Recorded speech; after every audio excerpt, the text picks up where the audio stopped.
Hey, good morning, everyone. JB and JC here from FFL Consultants, your NSSF primary compliance consultants as well. It's been a crazy year so far. We've seen a lot of you at recent shows. Will it be NBS or SHOT Show? But we're here today, and we're going to bring you some very time-sensitive, informative information as always, along with a special guest. JC, you go ahead and handle the guest room, right? I am up until the time I speak, and then I'll hand it over to you. All right. And just a couple housekeeping requests. If you're going to speak, just press your space bar on your keypad and you'll activate your microphone. You can use that now or at the end. We'll save questions for the end, but please type those in to the chat box at the bottom of your screen on your control bar where it says chat. Type those in now and we will get to those at the end, and be sure to type them in as we go through the topics. All right. Let's see. What are we talking about today? Well, first, we're going to bring you what we think is probably something very different than we presented before. It's going to be live. JC is off-site today. He is out there in Never Never Land. Can't disclose it. He's with an FFL getting ready for a revocation hearing. So we're going to talk through that process live and let you hear not only from our slides that we love telling you about and stories. We're going to have a live one-on-one chat very shortly. We're going to give you then some the ATF inspection pointers from that chat, some updates with NICS, our audit update, and of course we'll have our FAQs at the end. So stay tuned, don't leave. The FAQ section always seems to be the most enthusiastic part of this presentation. All right. So what is this all about, guys and girls? I tell you, and we still got people coming in. So again, thanks for being here, everyone. You know, this is about what you do with that 4473 and how you transfer the firearm after all the other work you do to get it to that point. And we would love for everything to go normal with this paperwork. And we just know how hard that is, whether you have paper or automated 4473s or a software system. We hope it all goes well, but then the ATF shows up, they do their thing, and more now than before, they're issuing that sad revocation notice. So this is obviously the reason you're on today is to prevent yourself from getting revoked and doing and implementing best practices and hearing what we are seeing out there in the field as we visit and audit FFLs, and also what we hear from FFLs across the country that we don't see. They call in with all the information like you guys do. And we love when you do that and communicate the ongoing activities so we can share that with this group every month and as time requires. So here's what we got. Here's what we're going to do. We're going to jump into what we call our live event, our first live event. And JC, I'm going to hand this off to you. All right, you got the waiting room, and we'll kick it off. So, hey, thanks for everyone for joining us. Really good numbers. We're at 150 currently participant-wise, and we welcome you all. We love holding these every month and sharing what information and insight that we can provide to you so you're better prepared for your daily business and conducting things the right way and not getting in trouble with the ATF. And speaking of getting in trouble with the ATF, I am actually live on site at an FFL in an undisclosed location, just because we don't want to get the FFL in trouble. We don't want anybody, you know, giving us grief over the fact that we're interviewing him prior to his revocation hearing and giving you all some insight. So Kyle, thanks for joining us. Appreciate it. And we're going to refer to Kyle, the FFL, as Kyle. So he has some anonymity as far as this is concerned. But as JB put up this slide, we're going to walk through each of these 10 items just to give you some insights on what Kyle's going through, because Kyle is a successful federal firearms licensee. He's been in business since the mid 2010s, 2014, correct? Correct. Yep. And he went through his first inspection, opened in 2014, had his qualifying inspection, as they call it, that initial interview and licensing compliance inspection, where ATF comes in and trains you how to be an FFL and reviews all the regulations and so on. Kyle, 2014, you got your license. Correct. Yep. That was the first time you've ever seen the ATF. Yes, it is. And hadn't seen them until what, September of 2022? Yeah, end of September last year. Yep. Yeah, end of September 2022. So what is that, 8 years, Yep. basically? So 8 years before the ATF ever popped in. And, you know, he went through the entire ATF inspection. I would say they found a few situations, a few concerns, Yep, right? A few. Yep. Clerical type. Yep. Errors. Right? You made a few mistakes on paperwork. You had a few misunderstandings of some of the requirements as far as regulations, right? Correct. So at the end of that inspection, you went through what we call a closing conference with the IOI, where what did he tell you? He just kind of gave me a listing of going down through all the discrepancies, I guess, or what he would deem as violations, and that they will follow up, and I'll hear a letter. That wasn't till January of this year. So, it took 3 months. So yeah, so from basically the end of September through to January, you really didn't know what was going on, right? Correct. You got a report of violations, you looked at it. Did the IOI give you any indication, what this was looking like, what direction this was going? I mean, other than the initial, when he first said to me, ATF is kind of looking to take licenses. That one was kind of an eye opener, but like you and I had spoke, I looked at him and said, I'm more than willing to comply with anything. I don't think anything's going to be wrong. I think you're going to go through everything. You're not going to find anything Right. wrong. And you do a lot of sales to local law enforcement and Lots of law enforcement, military. law enforcement. Yep. You're right near a military installation too. So, all right. So January comes around and you get a notice of revocation. Yeah, that was an eye opener. I really didn't expect that letter of anything to come. I thought it was going to be more of a, here's a warning, here's the things you do wrong, here's how to correct them. Instead, it was, we're going to come for revocation. And that's when I scrambled and had to find an attorney, and luckily found you guys as well. But you went through a few attorneys first, though, yeah, didn't you? Yep. Be quiet. You went through a few attorneys, and attorneys actually basically turned you down. Yeah, I actually NRA attorneys, surprisingly enough. And yeah, it was kind of scrambled. Finally found one that was willing to take on what I was doing, even though he said, I really have never seen anything get this far. I've dealt with FFLs before, but never to this extent.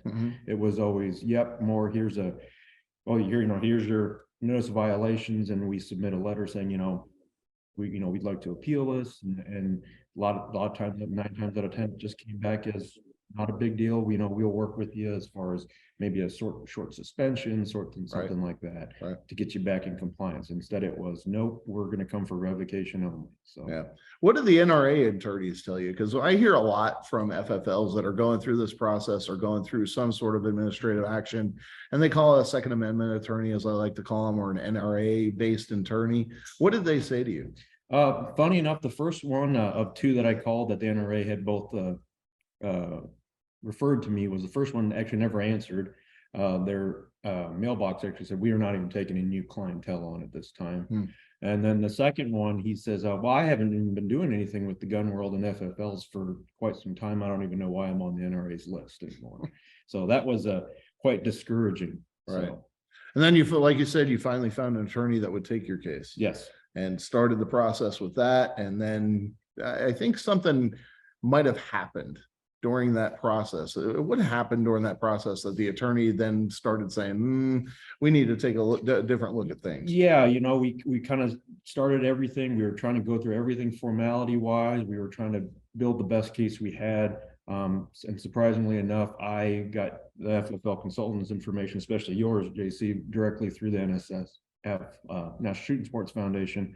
They referred me on to me, and then out of the blue, you called me, and then we had a nice discussion, and brought my attorney on board. We all had a nice discussion together, the 3 of us, and under the advice of my attorney, he says, you should hire these guys. They know what they're talking about. And he says, I need to learn from them too, especially if I'm going to take on any more cases like yours. So yeah, that's when we went ahead and brought you guys on board. And so far, it's been eye-opening for a lot of things, and it's been great because a lot of things we would have never thought of, things that would, I think, are going to ultimately help us once we get to this hearing. So yeah, we've gone through a pretty extensive process. We've had to scramble a little bit. Yep. Photocopies. Oh. You're intimately familiar Yep. with photocopy machines now, Yeah. And scanning documents and everything else, and running out of ink and running out of ink, paper, and right? all of that. So, And here's the thing. I mean, the notice of revocation isn't extensive. It's minor things. I consider, obviously they're of concern to the ATF, and that's understandable. But at the same time, when you take a look at all of the the facets of the violations that are brought forward, and you look at it and you say, okay, yeah, okay, it's a violation, but here are the circumstances, right? And when you look at that and we start building out these arguments, which takes time to do, and train you and teach you, educate you on, okay, yep, totally get where you're going with that, but just so you understand, this is a better way to do things. And now you're pretty much aligned. You're aligned for success. So I believe so. Yeah, better than I've ever been. So. Yeah. I mean, we went through the painstaking process of recovering firearms, correcting 48473s, right? Retransacting when necessary, right? And just fixing any errors, correcting your books, getting everything squared away. Yep. So, and now it's 100%, but the problem is that now we have to go through the hearing. The formality process. Right. So, and I think one of the things here that we want to reiterate to you all that have joined us today is that, look, don't wait, don't wait. And we're going to talk about some more stuff, but as we get on into the presentation, but don't wait. You need to start building your defense immediately. Even if you haven't received your notice of revocation, you've got to do that due diligence and be prepared to provide that response to the report of violation and the actions taken. And that's one of the things that has to happen at the closing conference with your IOI. They are supposed to give you an opportunity to provide them with a compliance action plan, to provide them with a response to each of the violations. And please don't just say, well, I object to this violation. That's not helping your case, okay? So you really got to be prepared when they come in the door, what you're going to do if there's any violations cited, all right? The next piece, obviously, Kyle's a small shop, so SOPs, not really going to work because he's there in the day-to-day mix. So creating an SOP for him to follow as the owner of the business isn't going to work. He's only got a couple of employees. So, but you do want to implement policies and practices. Maybe we don't do a full-on, standard operating procedure for the business, but maybe we do implement some policies and practices. Implement some quick reference guides, implement some checklists for you and your associates, your staff to complete when you're filling out a transaction. So there's kind of a myriad of things that we can do based on your business and how your business is arranged. There's no one size fits all, and we're not going to try to bolt what we do for the big boys, big players in the industry, and try to incorporate that into your shop. But there's definitely actions that you can take immediately. So when you go to your hearing, that you have that argument to present, right? So, one of the things we've implemented checklists, you've created guidebooks, so that way every time a transaction is correct. Right? Every time, no matter what, that gun goes out the door, everything's 100%. So, keep that in mind too. You have to build your arguments, you have to build your explanations, your defenses, and you have to look at how can I positively influence what the outcome of this hearing is going to be. So our next step in this process right now is to attend that hearing. It's coming up. We're spending the day-to-day building out the defense, finalizing our direct examination of Kyle, and getting ready with the cross-examination for the IOI to ask them some questions about the inspection and their findings and et cetera, and just putting together all of our evidence as far as defense exhibits to submit to the Director of Industry Operations for this field division so they can review that and hopefully a positive outcome. Hopefully. So you all as FFLs, there's 194 of you on today. Thank you so much for joining us. We can't reiterate enough. You are the FFL. You have to manage your outcome as it relates to inspections from the ATF. Manage your outcome. Be prepared. All right. I'll tell you right now, we haven't lost many of these. We've had a few that we've lost, unfortunately. It's just the way it is. I can't combat previous administrative action from the ATF. If the ATF has told you you're doing something wrong and you're still doing it wrong, well, guess what? I really, it's hard for me to build a defense against that. It can be done, but definitely be paying attention to those past reports of violations and any administrative action that you've had as far as FFL and, you know, be prepared, manage your outcome. So Kyle, thanks so much for joining us. I know you're going to stick with us. We're going to move on in the conversation, but you know what, you know, out there, the 200 of you that joined today, definitely put those questions in the chat. We'll get to them as we always do at the end of today's session, and get you feedback and get you insights. So that way you're better prepared to manage an ATF inspection and unfortunate circumstances like a notice of revocation. So thanks, JB.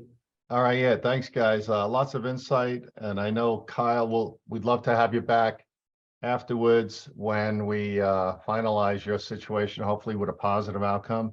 Love to explain, you know, part B to this whole experience down the road to our group. So, all right, JC, why don't you go through some other things you guys have had?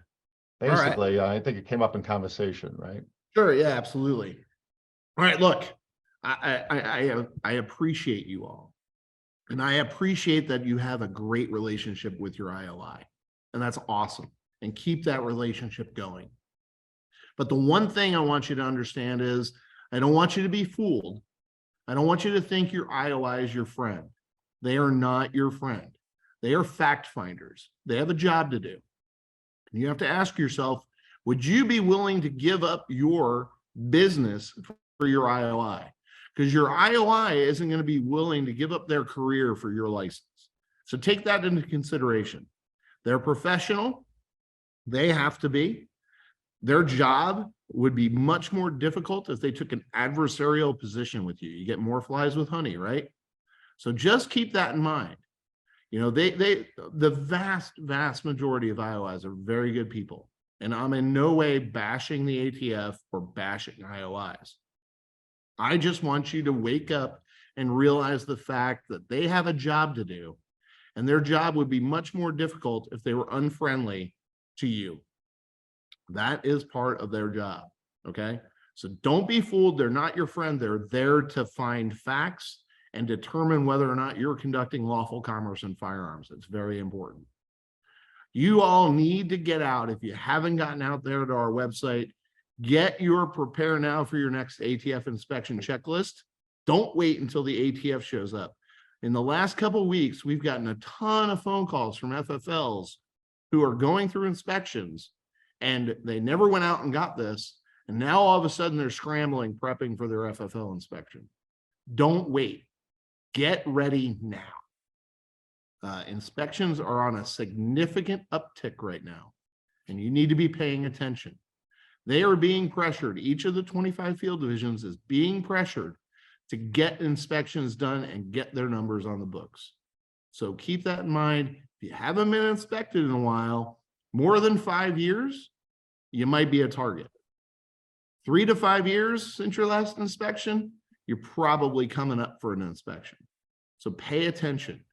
You got a high number of denied transactions. If you have a high number of overall transactions to NICS or your point of contact state, or you have a high number of trace requests, especially trace requests where the firearm transacted within the last 3 years, I'm going to tell you right now, you're floating at the top of the surface and they're looking. So make this a priority. Get that checklist, make sure you're ready. And then call us as soon as possible as your inspection begins.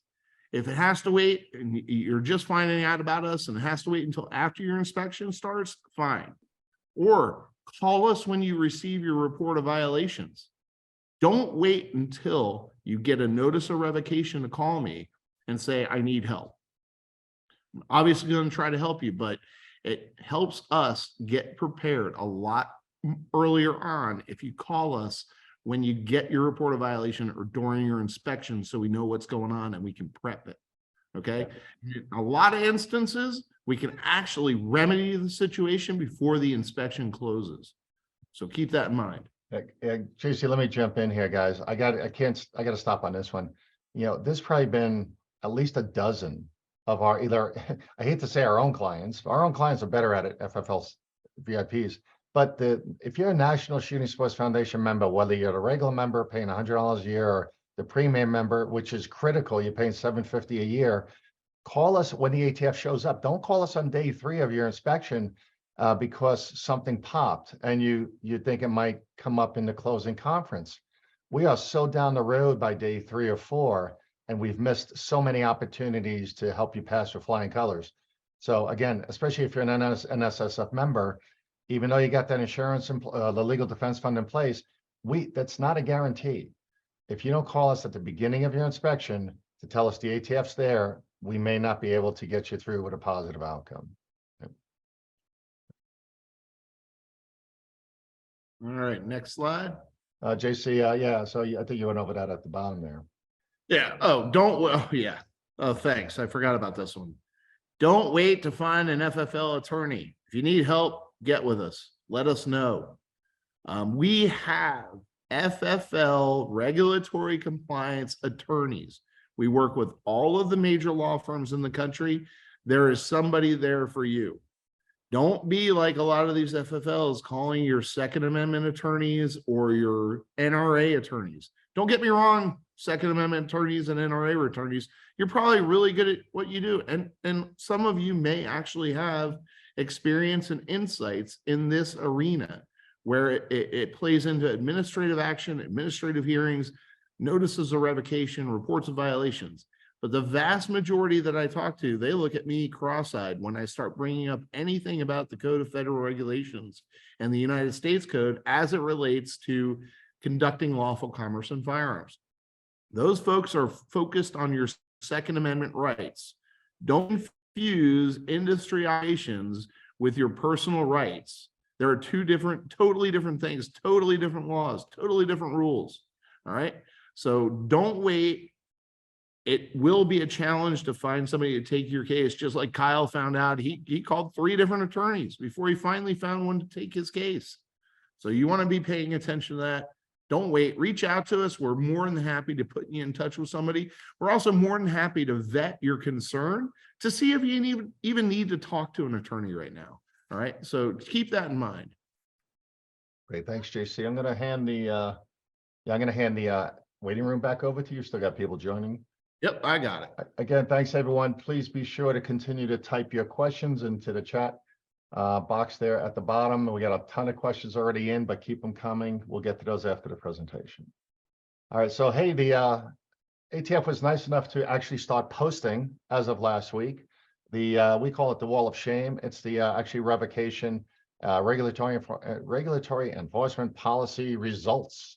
So they're very proud of these revocations, and I think it's just a big grandstanding and soapbox presentation for them to put out to their constituents, as we might say, the anti-gunners.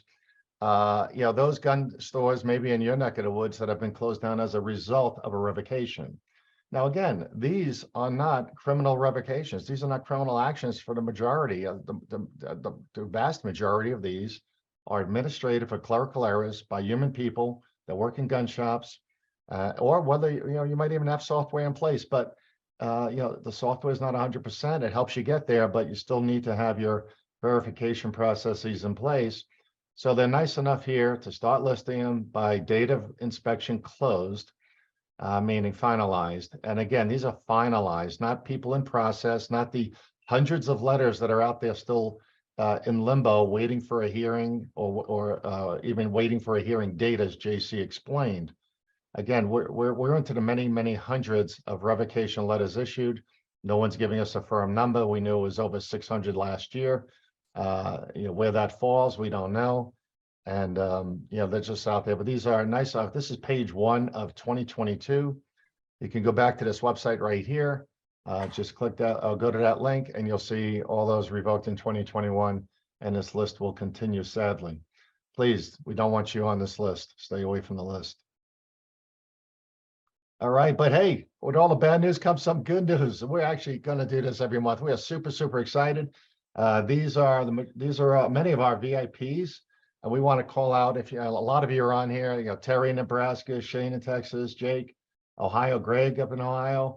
Greg had 2 stores inspected, both of them with flying colors. We were up there back in, I think, November. and got his team right up to par with everything. It was super exciting. I'll have to go over that on another story, and maybe have Greg on to tell him just how disappointed the ATF was in finding no violations at 2 of his locations in consecutive audits. We got Wayne in Denver. Great job, Wayne. Brian over in Oklahoma, and my new best friend Charlie over in Missouri. I saw last week. Charlie, you and Mary are doing fabulous, and I hope the ATF is listening. All right, guys, we're going to jump back to the new ATF Form 4473 just real quick with questions we continue to get. And JC, jump in wherever you want. I'm just going to review again, just for sake of getting these questions. This week and last week, the form must be in place. We actually had 2 folks call me last week, say, how do I get my new forms? And I said, are you transferring guns? He says, yeah. I said, are you using the old forms? He said, yes. Is it 2 different dealers? And I said, the ATF has not authorized anyone, nor added any conversation or messaging out there that says you're allowed to use the old form if you don't have the new form. So sadly, we're taking those 2 dealers. We did get them. We were able to get them some paper forms, and they're going to retransfer all of their firearms from last week. So we just don't know, and we don't want to ask nor highlight with the ATF who's got this issue. But obviously, you don't want to be using the old form. Make sure Think you're using about the new this. form. These FFLs have to contact these customers, have the gun brought back in, and complete the entire process all over again. So think about that. So make sure you're utilizing this new form.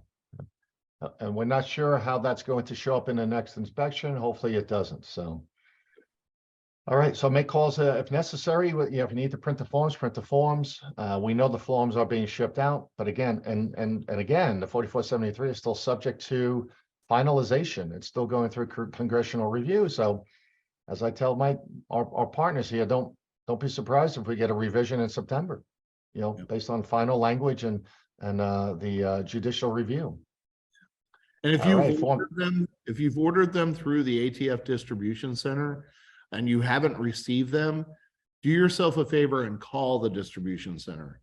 We've been finding a lot of FFLs have told us that calling will get you your bundles. Otherwise, like JB said, print them off and make photocopies of blank ones and use that for the time being. Yeah, some questions. Folks are asking if the multiple forms or the continuation form were updated. No, they were not. Just the form 4473. We do watch those other forms, and we will always let you know when they're updated and send those messages out to you. A lot of times they don't even tell us, so they don't tell you. They just repost it with a revision on the ATF Forms website. So we monitor that for you. All right, questions 21N1 and 21N2. If there was a question that when the phone rang last week, I just knew this was going to be the question. 50% of the time, what do I do if my customer checks either one of these with a no? Because it's very confusing and also different from the prior form. The bottom line is this. The instructions say these ought to be left blank. We're not going to tell you that it's okay to leave them checked with a no. We're not going to tell you that the ATF allowed that on the prior form and that it carried over to this form, because that was the prior messaging from the ATF that they wouldn't violate you or cite violations for inaccurate information on your 4473s. But if you have customers, and we've talked about this over and over and over, if your customers listing or indicating no as an answer to 21N1 or 21N2, have them correct it and do your best right now to highlight that with either highlighting the instructions, circling it. We've provided examples in the past. If you're using our before you begin first time gun buyers cheat sheet, it clearly spells it out on there. You can download that from our website homepage as well. And just don't call, if you call us, we're going to tell you, yes, cross it out, get the customer to change it. Yes, get the customer to come back to the store and update it if necessary. But why don't you catch that on your first review before you transfer the firearm? Everyone on staff should be keenly aware of this one issue. The youth handgun safety pamphlet, I think we talked about that. We got to make sure that you guys have those. And we heard that they're not shipping from the DC, like JC just said. If you need to call the DC and ask, go ahead and do so. Maybe you'll get your order. but we have a sneaky suspicion that they're trying to change the language in that somehow to align with the new Safer Community, Bipartisan Safer Communities Act, maybe, and maybe they're holding up on printing because they don't have the final language. So what do? Make copies. Pull your old form out, give us an email. We'll put the PDF, actually, JC, we'll put the PDF out on our website today. You can download and make copies if you have, but make sure you are handing that, not just leaving it on the counter, not putting it in an acrylic holder on top of your gun counter. You are handing one of these to each and every person who you transfer a handgun to, including pawn redemptions. Okay, we're on an earlier chat with a group of pawnbrokers, and this question came up, and they're not doing this. They're not all doing this. The ATF can sting you, shop you, and observe you during inspections that you are not handing this to each and every customer as they exit the store with your handgun that you transferred to them. This is a big, big piece of the Safer Communities Act. Everything the ATF is going after and the Biden administration is going after. We don't want kids shooting their parents, neighbors, friends, or what their parents' handgun when they get home. It's your obligation to make sure that gets included with your locks, with a lock for every handgun that gets handed over the counter.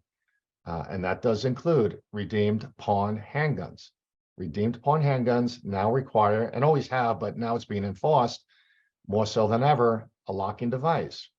How do you provide that if they don't have it? Well, before they pawn the gun, advise them they're going to have to pay for the lock to get the gun back, or they can buy it at the time they pawn the gun. You decide how to do that, but you cannot transfer a handgun without a safety locking device. And then gun shows, just make sure you definitely are sending your completed forms for 3310.4s and 3310.12s to the appropriate law enforcement agency. And don't be surprised if the ATF starts checking this detail as they look at, if you're a gun shop guy or a gun show guy or gun show FFL, make sure you are checking that you have the correct address that these are being sent to, and cross-reference that with your multiple forms when you do send them. All right. Just again, these are the critical questions we're getting a lot of inquiries on. JC, how would you, and this is the other, I guess, the final one with 21. Yeah, 21B and C, right? We've been getting a lot of phone calls on 21B and C because there's no instructions. Typically FFLs point the customer to the instructions, right? Pages 3 through 7 now.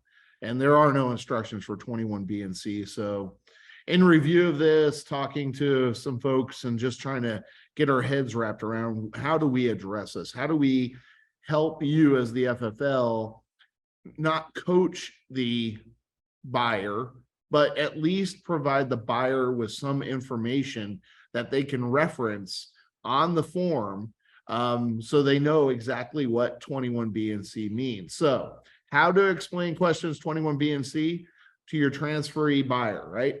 Since there is nothing mentioned in the instructions for 21B, refer to the warning outlined in item 21A. Refer to it right where it says, warning, you are not the actual transfer buyer if you are acquiring any of the firearms on behalf of another person, especially prohibited persons. All right. That is the warning you should refer them to when it comes to 21B. Just tell them, read the warning that's listed in 21A. For 21C, reiterate to your buyer transferee that they cannot purchase a firearm for anyone else, including especially anyone intending to commit a crime. Reference 21A again, and by doing so, they can be prosecuted, okay? So make sure they're aware of that. The other thing that you can do for 21C is reference the certification, the very last sentence in the certification that they sign right before items 23 and 24. Have them read that very last sentence. That can also help support them if they have questions about 21C. So take a look at that. Those are our 2 reference points. If you'd like, send us an email. We can send you an email with very specifics on how to go through this process. We don't feel that this is coaching in any way because you are referencing other information on the 4473. You're not telling them anything other than what to reference, just like you would with instructions. Again, we were on with a pawnbroker group this morning of FFLs, and a lot of them use software, obviously, to run their business. But if you've got electronic software, and you might be arguing that these parts, 21 B and C, they reference other parts and other prohibiting questions. How does, we don't see that in the software until we get further through the questions ourselves. Well, go ahead and print or have available a hard copy of the 4473 wherever that customer is filling at your 4473 station or PC or laptop that you're using. Maybe laminate the instructions. Have it available to the customers. Maybe laminate the prohibited questions section so they can have easy reference to it at the time they're filling out your electronic form. They all work a little differently. So, having those questions available and having those forms available can save you a lot of time. Just provide it to your clients. All right, again, drop your questions into that chat room. We love them coming in. Keep going. We'll get to them shortly. All right, let's go over to NICS. As of April 5th, the NICS screen, the view screen on eCheck has changed, has been updated. The primary reason they did this is because it was not screen responsive, meaning if you looked at it on your computer, it might have been fine. You can see everything, but if you look at it on a tablet or a phone, or if you're a gun show dealer and you're using your phone for background checking, it was a pain in the what.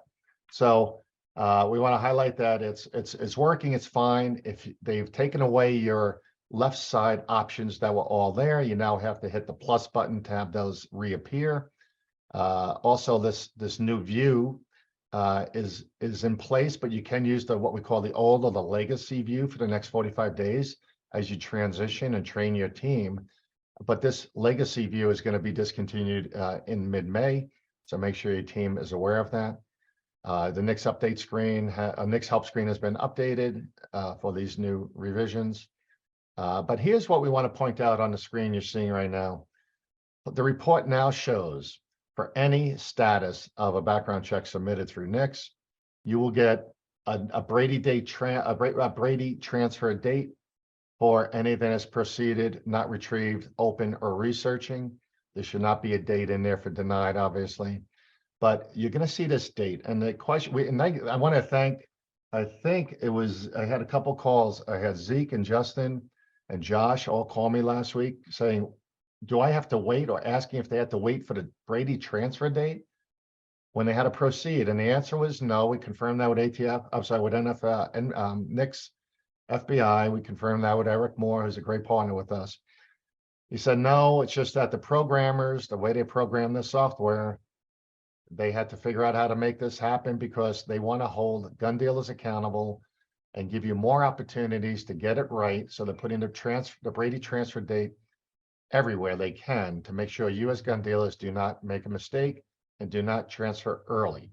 So it's kind of a benefit. It's a little bit confusing, but alert your teams that they can transfer on a proceed using the Brady on a proceed versus waiting the Brady transfer date if your state permits. Some of those states out there have other restrictions, so keep that in mind. JC, what's the update with this stabilizing brace? I mean, we've been talking about this for months. Yeah, okay. I just wanted to real quickly touch on the stabilizing brace. Nothing's changed. We actually did lose one of the court cases on this, but there are plenty more in the background that are still going. So don't worry about that. And I still have a good feeling about those court cases. One thing I did want to tell everybody, anybody that has submitted a Form 1, whether it was you all individually or your customers, just keep in mind that you are going to get a conditional approval first. You are more than likely not going to receive an approved Form 1 back immediately. The way they are processing these is that they are giving conditional approvals first, and then they will give you a Form 1 sometime down the road.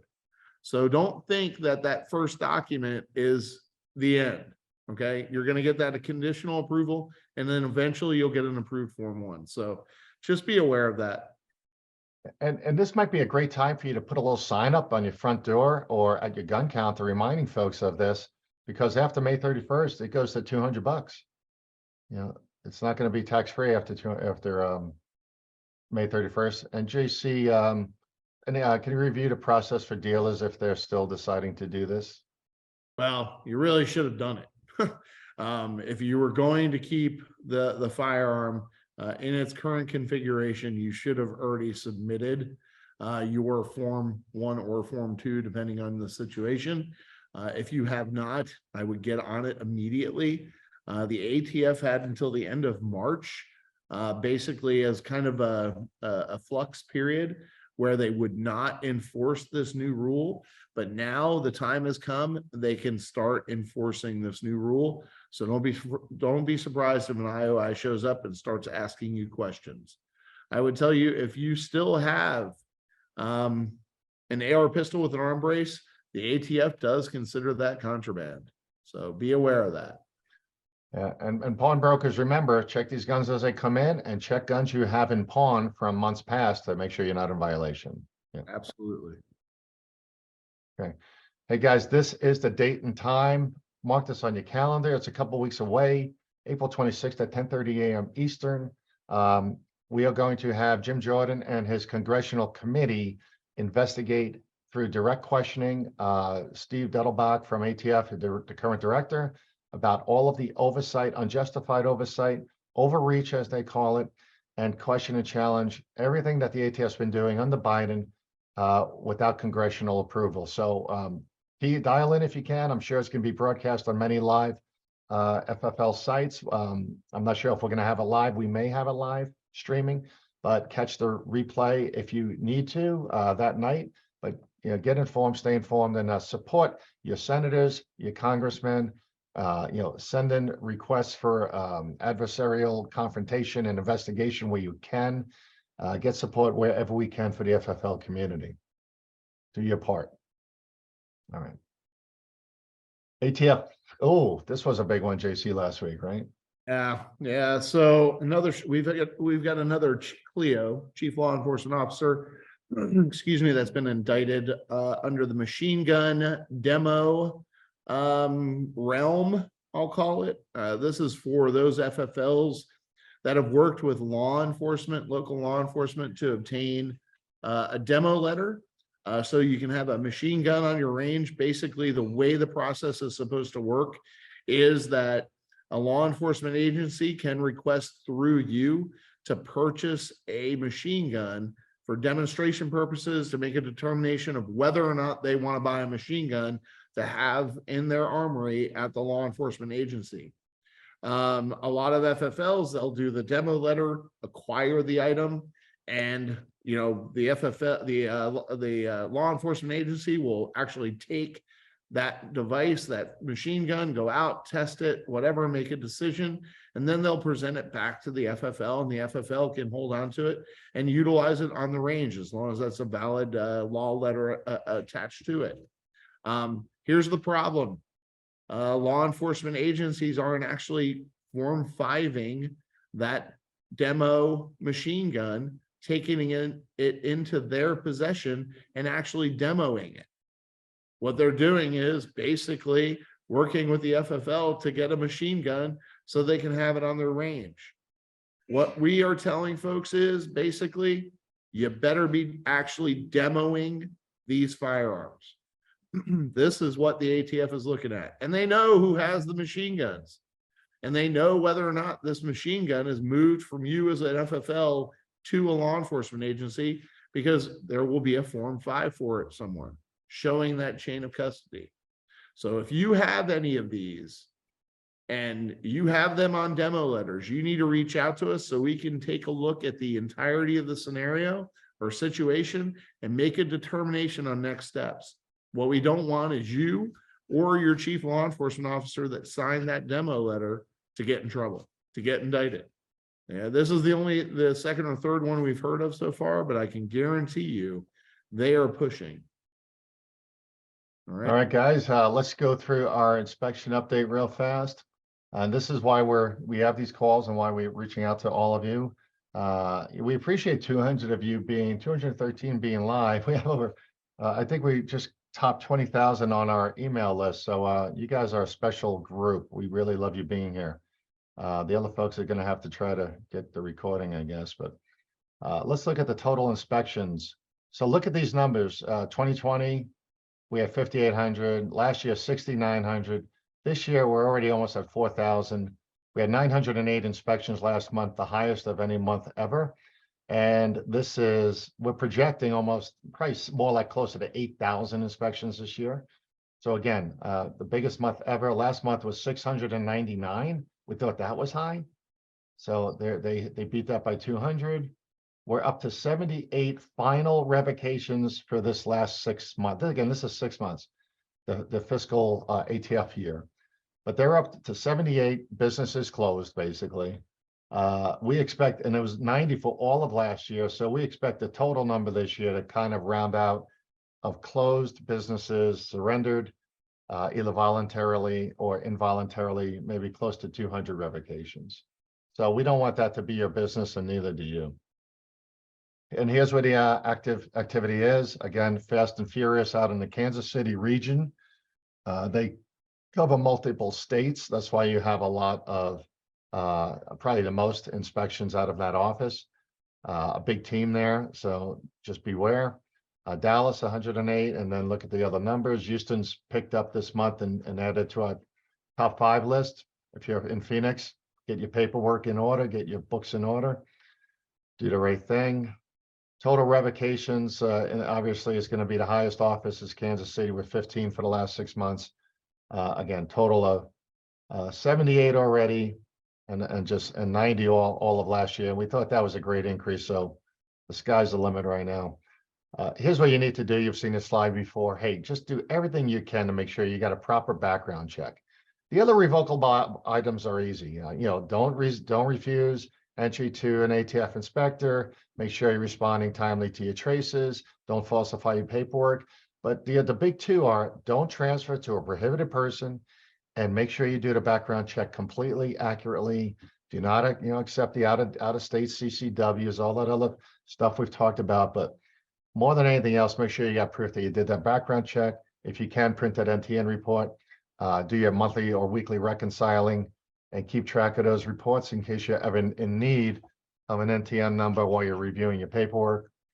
And then obviously account for all your 4473s, and make sure you keep those customer phone numbers someplace safe in case you got to call them to come back and look at some paperwork or make changes and corrections or add a signature, etc.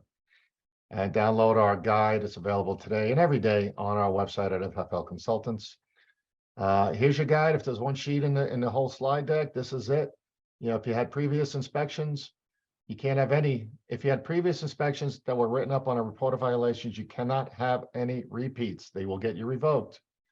If you had adverse action, meaning you're in a warning status, warning letter, or warning conference from your last 1 or 2 inspections, you can't have any violations. You got to get through 2. The old rule is you have to get through 2 clean, no violations inspections to get out of that warning status or get off the bad boy list. So you can't have any violations. That includes sex, gender, United States, place of birth, etc. Review every ATF 4473 twice before the transfer, twice before you give the gun away. Please, please, please do that. And then the 3rd time before you file away that paperwork. Have somebody to come in, whether it be daily, weekly, or monthly, look at that paperwork and make sure you did it all correctly. Again, I think I may have mentioned this, but out of almost 500 inspections JC and I have done for over the last 18 months, we only have 17. That's a sad number, 17 that we looked at, put our hands on, previewed and examined, and found to be perfect. 17 FFLs had no violations, no revocable violations. Everyone we visited had at least one. So we are keeping track. We need more of you guys to have no violations when either we or the ATF comes in to inspect you. Conduct inventories, complete your A&D books timely, same day, next day. Prevent straw purchases, get your don't lie kit. If you don't have it already, we applaud all of you who have ordered them. We talked to the NSSF, they told us there's a ton of people ordering these, which is great. They had to order more kits. That's a big plus. JC and I are out doing, and others are out doing these NICS trainer days, NICS retailer days. So we're talking about it as well and getting in front of groups of hundreds of FFLs talking about the Don't Lie program. It's critical. The ATF is looking for that to be in place when they walk into your store, so they know you are on alert and not selling to prohibited persons or completing straw purchases. Complete your daily reports and keep proof. Your daily multiples, same day. Remember, submit by the end of the same business day and respond to your traces. And again, guys, call us, text us if you need us. All right, where are we going? Well, here's where we are. JC's in one of these towns today. I won't tell you which one. I was in one of these last week. I was out in Missouri, Kansas City, Missouri. You'll also find us at the upcoming Pacific Northwest Pawn Association event. I think it's happening next weekend. And then in July at the National Pawn Association event, where you can, again, attend one of our live update training sessions, ask us questions, and become a National Shooting Sports Foundation premium member if you so desire. Here are the next training days that are still in play. We had some cancellations and some date changes. So take a quick look at this. We had date changes in May. I think on all of those in May, I think we changed the dates. And then June, we eliminated one location. I think it was Jackson, Mississippi. But these other dates are still in play. You can go ahead and get our list out on our website. And if you are thinking about attending any of these in the future, here is how you register. You should, I say should, get an invite from Nick's FBI team in your email. They'll send it to the email address on file for your FFL. And this is what they'll need from you. They'll need you to send an email. Unfortunately, they're still using this type of registration process. But send an email to Nick's _. This is an _. Nick's _events at FBI.gov. It's not a space, it's that _ And give them your FFL number, your name, phone number, email address, and date, location you want to attend. You can send these now if the event is down in June or July. Don't wait till the last minute. There's only 100 seats per location. We were down in Atlanta, we had more seating available, but that's going to be unusual. So you want to get you and your team there if possible. Let them know how many are coming, how many folks you want to register. You just need, I believe, the number, say 3 employees or 1 employee attending. So there you go. That's how you attend. And if you want to know more about what we do, you can call us, email us, go to our website. We're the primary compliance consultants for the National Shooting Sports Foundation. And we have hundreds and hundreds of FFLC VIP clients. Thank you all who are attending today. You guys know how good that program is. Everybody else, if you want to join the National Premium Program, Premium Retail Program, you get all these wonderful things here in red. It does cost $750 a year, but you get that $25,000 in legal defense fund support. If you do get inspected and you do get us to come out, JC or I can come out for that mock audit, review your paperwork, spend a day, look through 300 or so 4473s, do the training with the team, set you up for success, preview your paperwork, make updates and corrections where allowable, and build that relationship so that we're just not people watching, you're just not people watching us on a Zoom once a month. You're actually people that call us and have confidence in our support and advice. And JB, listen, folks, even if the premium retail program isn't for you, maybe you're a small one-person shop and that doesn't really fit your model, please, please, please support the National Shooting Sports Foundation. They are your trade association. They are the ones going to battle in Washington and at the state level. Anytime a legislator at either level comes forward with some new idea on how they are going to restrict you as a gun dealer, these guys are in the fight. I travel all over the country testifying to various committees, working with various state and federal senators and congressional representatives at both the state and federal level.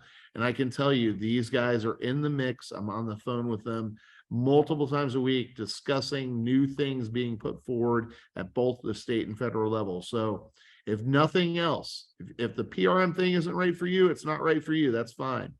They have $100 basic membership. If you make X amount of dollars in the hunting and shooting sports arena, you might have to pay $200 a year. but you definitely get all that money back if you go to SHOT Show, or you just take them up on some of their discounts that are made available to you as a member. So it pays for itself, and you're supporting an organization that is out there supporting you every day. Yeah, and whether you have the regular or the premium membership, you get access to the ATF, the NSSF training website, the portal, some good web training out there. I want to say we're a little bit better, but there's stuff out there for you and your staff and your team members, especially if you're onboarding new employees. So thanks, JC. Yep. All right, guys, that is it. We're going to go to I think we finished on time for the presentation. For you guys who can stick around, thank you. If not, the recording will be sent out by the end of this week. We always put it up on YouTube as soon as we can. We may not get it edited down to the version we want to present to our attendees here, but always look for it. If you don't get that note from us, I may have missed sending it to you, but we put it out on YouTube within a week to 10 days under FFL Consultants. Go out and subscribe. Go out there, like and subscribe our channel so you always get alerted when we do post these little training sessions. We also put one out there last week. I'm sorry for not mentioning that earlier, just about the 4473 changes. It's a 43-minute video just on the sessions we presented on the new 4473 upgrades and changes. So your team can sit down and watch that for 43 minutes, maybe through their lunch or something in the back room. Again, it's all out on YouTube at FFL Consultants. JC, you ready for our, what do we call this, rapid fire? Rapid fire, give it to me, brother. All right, ready. Well, good morning, everybody. Kiki, Terry, Bob, great, Dave, Fred, everybody. Thanks for all the warm welcomes. Let me get through these questions here. All right. First question, I believe. More hellos. There, first time Zoom. Thank you, Dina. First time Zoom. I've gotten emails from my suppliers and I've seen website changes that require an indication of 18 years old plus before entering the website. Yep. Is this a recent new regulation or just a best practice? It seems something prompted this, but I can't find details to make sure my website would be compliant. Yeah, there are some state laws that came into place that require basically areas in the store where firearms are present that 18-year-old or younger cannot be present in that area. In addition, they've come up with restrictions on the website thing and doing a age verification prior to anybody entering the website. It's a good practice. Same states require it. And I wouldn't be surprised if sometime in the future state attorneys don't go after FFLs for not doing what they require, especially if you are selling guns to those states that have those restrictions. So for the most part, these are just big players that are just trying to abide by the rules of all the different states. And if one state comes forward with a new law, then they just do a blanket kind of release and basically make everybody identify as 18 years or older. Yeah, a lot of folks are just doing it as a precaution to say, I do it, and as a best practice also. Yeah, and you might see that on ammunition. You might see 21, asking for other questions. All right. JC, what is the best practice when a customer mistakenly checks yes to a prohibited question? Are we expected to ban that person from gun purchases? How should we articulate to the ATF why we sold them a gun if they self-ID'd as prohibited, even if it was a mistake? Like in the current environment, what I would advise you of is tell them, hey, listen, you've self-identified as a prohibited person. I can't sell you a firearm. Now, you can certainly take the necessary steps and measures to challenge that person. And you can do one thing that we recommend a lot is they give you back the 4473 and you've noticed that they've self-identified as a prohibited person, checked yes to one of the prohibited person questionnaires or questions. You can hand them back that form and say, do me a favor, just review this, make sure everything is correct and complete. They hand it back to you and they haven't made any corrections or they haven't self-identified to you that they made a mistake, don't move forward with the transaction. Just stop it right there. But if they do say, oh man, I misread this. I wasn't dishonorably discharged from the military. I was honorably discharged. That's one of the most common ones. You can challenge them and say, are you sure you were honorably discharged? Because if you lie on this form, you can get in a lot of trouble. And if they say, no, I was absolutely 100% honorably discharged from the military. All right, go ahead and line it out mark the correction, make the whatever correction, check the no box, initial and date it. And that's acceptable. Yeah, and when the ATF comes to inspect you and they see these, there's no requirement for you beyond what JC just explained to provide any proof of correction other than what the transferee indicated, because that is their section. If the ATF has questions, they should go after the transferee who corrected it and went from a yes to back to a no and made the correct updates with initials and date. Make sure you're putting those dates in now. ATF is getting sticky on just initials on corrections and not being dated properly. So I think we're good there. And in some cases, JC, I had this question last week. Is it okay if when that happens, because I'm so skittish, can I ask my customer to redo the entire 4473 before I do the background check? I really don't like that. I really don't like that. That just puts you in a predicament that you knew that they had marked something inappropriately. I would prefer you stick with the original and make the correction. Yeah, and you can always add to box 32. Remember, we love box 32, the story box. You can always put a little note in there that you verified with customer, blah, blah, blah. Yeah, we had that a couple weeks ago on, someone was arrested when they were 18 or 19, and he checked yes, but didn't know if it was adjudicated or dismissed. He made a phone call, called his attorney right there in his store, and he found out it was actually dismissed or somehow terminated, and he was permitted to buy a firearm, and he changed his form right on the form. And the FFL called and said, "How do I handle this?" I said, "Put a little note in box 32 that says customer confirmed with attorney." Okay, very simple. 3 years, 4 years down the road, if someone ever looks at that form, you may not remember, but you'll have the note in that box. Put your little initials after the comment, you'll be all set. We love box 32, and so does the ATF. It eliminates the need for them to pull that form aside during an inspection and maybe inquire further or do additional research if you have the answer right there for them. All right. A customer has an approved Form 1 for an AR-15 SBR in a certain configuration, 11.5556 NATO. Can they switch to another upper with different caliber and barrel length without concern? Well, here's what I would tell you. If they're going to be switching configurations, if it's every once in a while, they're just toying with things or whatever, that's fine. But if they change it permanently, they need to update that Form 1, and they need to contact the NFA branch or NFA division to make the necessary changes on that Form 1. A simple email to nfa@atf.gov may suffice, or they may have you submit some other record. I would just tell the customer, contact NFA, and don't get in the middle of it. Yep. All right, good answer. And again, guys, you can always call us or text us with these questions as well. The NSSF supports us talking to you on a lot of these little questions, and we'd rather you get it right the first time versus make a mistake and get a bad inspection result. This one comes up a lot, JC. Two customers live in the same home, husband and wife, both buying guns, fill out 4473s. One gets denied, one gets approved. Can we sell the approved firearm to the approved person without concern? Can you guarantee that the individual that was denied will not have access to that firearm?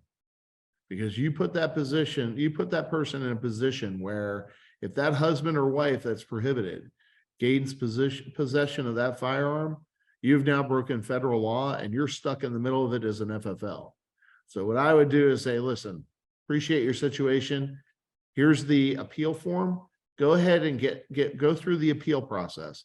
See if you'll get an overturn before you transfer any firearm to anyone. Because you as the FFL can't even guarantee that the husband or wife won't keep that firearm out of the possession of the individual that was denied.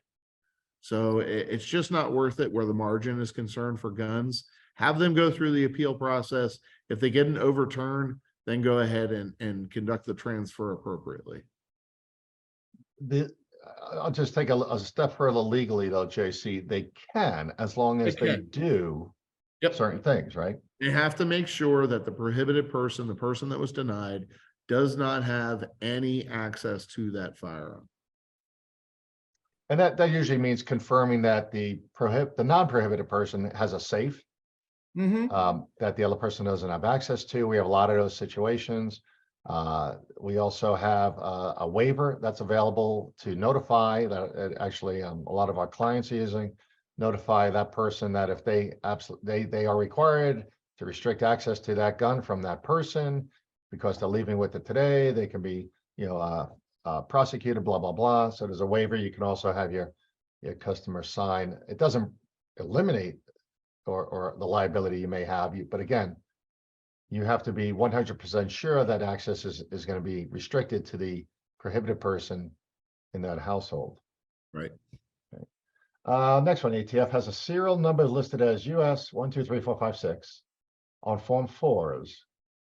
ATF has serial numbers listed as US 1234556 on Form 4s, but it is clearly marked from the manufacturer as US 123-456. Yeah. Oh, this is Form 4, John. Not Form. Yeah, this is Form 3 is Form 4s. NFA does not include spaces, dashes. We're also having a conversation about zeros, leading zeros right now. Just a note, if it's got a dash on it and you see that right on the device, whether a firearm suppressor or whatever, go ahead and record it accurately, even though the Form 4 does not have that space. Yeah, that is a problem with the NFA computer system. It's not a statute. It's not written anywhere. Right.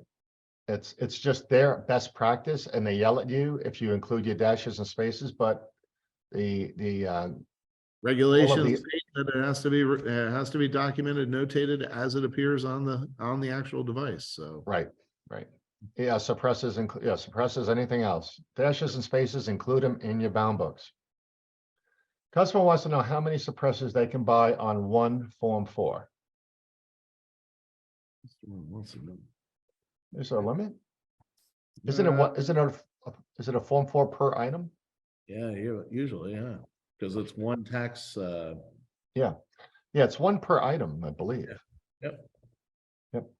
One form per NFA item. Yep. $200 per. Don't pass go. Yep.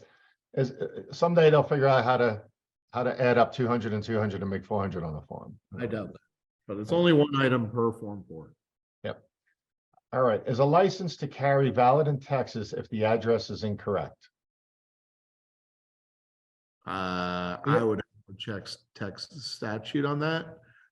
Most states require you to change your address at some point, but they also have really interesting ways of doing it, change of address. So as long as it's still valid, unexpired, it's still a valid LTC. For transfer purposes, they have a valid LTC. There is no stipulation for NICS exemption where the address is concerned. Yeah, I checked on this, JC, with the Texas Pawn Association last couple weeks ago. So the answer is, it is accurate as long as you have an accompanying proof of residency, such as a photo ID or another government issued document.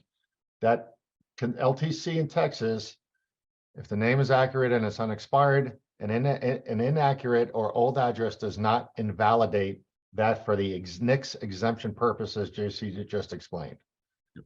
Obviously would not be used as ID without supplementary address verification. Right. Yeah. Good question. I checked into that. It was interesting. Do dealers have to keep 4473s that were not used but partially filled in? Ones with too many corrections, example. What about the ones that customer self-identifies as prohibited, but the sale was stopped and no gun transferred? Should we save or shred them?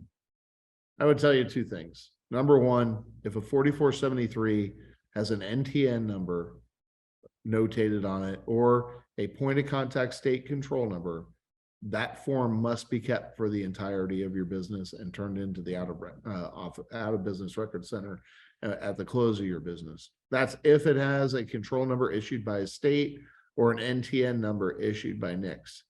Now, in the case where an individual is self-identified by as a prohibited person, you are not required to keep those. Here's what I would tell you though, and I've advised FFLs, create a file, keep them for a year. You never know who's out in the parking lot watching that individual come in and attempt to buy a gun. So you can certainly keep them for a year. You don't have to keep them any longer than that, or you can definitely dispose of them. I would destroy it because it does have PII. Yeah. The legal answer is you are not required to keep it unless it has a NICS a background check number and or a completed LTC, NICS exemption box 29 checked for a transfer. Am I right, JC? Yep, that's correct. Yep. All right. Does Glock versus Glock Austria make a difference on the A&D in 4473? Per ruling, ATF ruling 2021R-05F, you no longer have to mark both Glock and Glock. If you have an example of a Glock handgun, you no longer have to mark both as manufacturer importer if both are the same. Now, as a matter of practice, best practice, we always recommend just keep the behavior going, right? Glock, Glock Inc., Taurus Armis, Taurus International, just because there'll be situations, and not necessarily Glock or Taurus, but there are many other manufacturers and importers out there that obtain their firearms from different places, even though it's almost similar firearms or whatnot. So, it doesn't necessarily make a difference. You can actually only document the one Glock for both manufacturer and importer, but as a matter of good practice, we tell you just keep the tradition going and make sure that you're marking both manufacturer and importer. Yeah, we're getting a lot of warning letter discussions with those folks getting inspected, not getting revoked. But this is if you have 50 guns that were acquired incorrectly, missing either the importer or the manufacturer, you will get a warning out of it. You're going to get a report of violations. You're going to get a warning letter because you screwed up 50 entries on 50 guns and you didn't look at the markings as required on at least 50 guns. I'm using 50 as an example. I'm not sure they're going to write you up for 5 or 10 out of an entire inventory of your store. That's something they might discuss with you and say, oh, we're going to be nice and not put this in a report of violations. But if you are poor at identifying, if you're just looking at the invoices or looking at a box or looking at a label and not looking at the markings on a gun, you're shortchanging yourself and you can lead to a bigger issue down the road. Again, this wasn't a crazy issue 3-4 years ago, but it's a crazy issue now. And we have, I believe you can just email us or go to our site and get our how to properly acquire using manufacturer and importer guide. This is a big issue, guys, and there's so many different manufacturers now producing for so many different importers and brands. And remember, a brand is not a manufacturer or an importer. Winchester does not make any guns anymore, believe it or not. So, all right. Colorado law. What is the FFL liability law looking like, and how is it going to impact FFLs in Colorado? Yeah, I just testified in front of the state legislature on this. It looked like we were getting our amendments put into the law, the final law or final revision. So we're still waiting to see. I can follow up on that. Shoot me an email and I'll let you know what things are looking like. I haven't heard from my team yet on that, so we'll take a look. Yeah, reach out to me and I'll get you some specifics. And similarly, all you folks in Washington and our state of Washington and Oregon that have been emailing us and calling us, as soon as we know anything this week on Bill 1240, we'll let you know. They have the assault weapon ban, their final decision up there, and we'll try to keep you updated. But as of today, there's no update. What kind of clerical errors on a 4473 may lead to a revocation? Where do I begin? So let's see, 27A and B, not writing down the correct information as far as the NTN number or control number you were issued, writing the wrong dates, failing to record the proper expiration date on a driver's license number, not recording the driver's license number correctly. Dates, place of birth, not we've checking, seen any place of birth, not checking the proceed box. missing signatures, Missing signatures, missing certifications, not checking the proceed box. What else do we got? Here's what I'd say is whoever wrote that in, shoot us, go out to our website, download the prepare for your next inspection guide that we have available right at the bottom of our website, fflconsultants.com. we have it all outlined in there, the critical ones you need to be aware of under the zero tolerance program.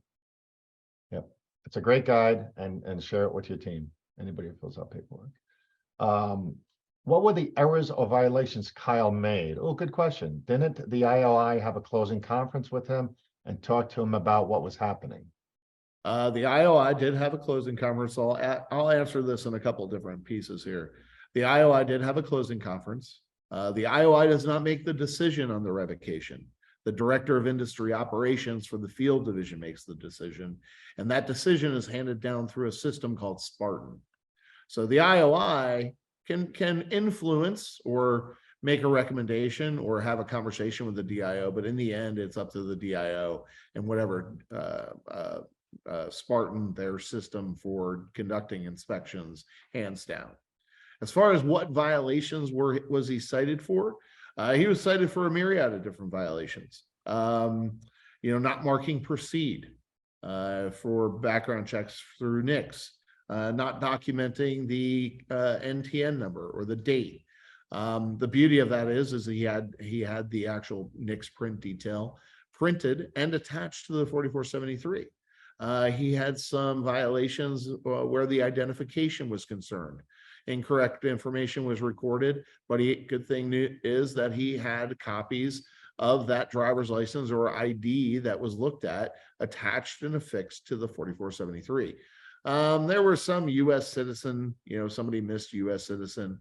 There were a couple of 21L1s that were marked incorrectly, and they were a U.S. citizen, but they marked the 21L1 incorrectly.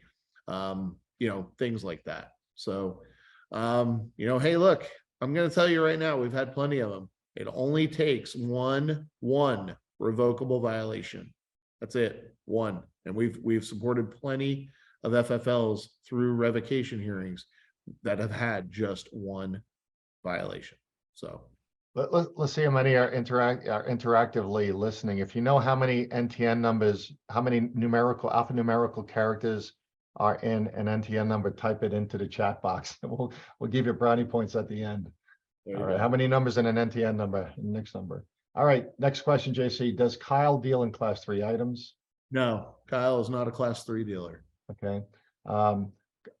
How optimistic are you about Kyle's situation? Good question. Every time we deal with these, my words are always there's a 50-50 chance. I feel very optimistic because this was his first inspection. Yeah. Ever. And that plays a lot into it, guys. And any of you inspected or issued your licenses during COVID, talk to us. You might have some advantages there, especially if you get inspected and get a revocation. Yeah. All right. What were the most types of errors noted by the ATF? I think you talked through that. Any news on when the new paper 4473s will arrive? He ordered this 2 months ago. Distribution center. Call the distribution center. Don't email them. Don't order it online. Call the distribution center. I have an inspection tomorrow. Well, wow, you have a heads up. If they do find something, what should I do before they leave? What should you do before they leave? You should pay attention every day to see what they're looking at. You need to download our pre-inspection checklist to make sure you are ready, and then give us a call, reach out to us, and we'll walk you through the whole process. Guys, we don't charge you to give you a half hour of free support and explanation on how to get through this. Yeah. Just either call us, schedule a time with us, text us, see if, especially if you're getting inspected, we don't want you to go out of business. We need you to be in business so we have a livelihood as well and the industry stays strong. So please don't be involved. You have to be involved at that inspection every minute of every day. And we have a lot to talk about to get you through that. Be cordial, etc. But you don't want anything waiting till the end of the inspection. Nothing. All right. I apologize for my syntax. What are types of errors most noted by the ATF? We got that. Does my premium NSSF membership include working with you guys, or is a separate fee with you directly? Melissa, give us a call so we know what's going on there. There's a few questions that we would have for you before we can answer that.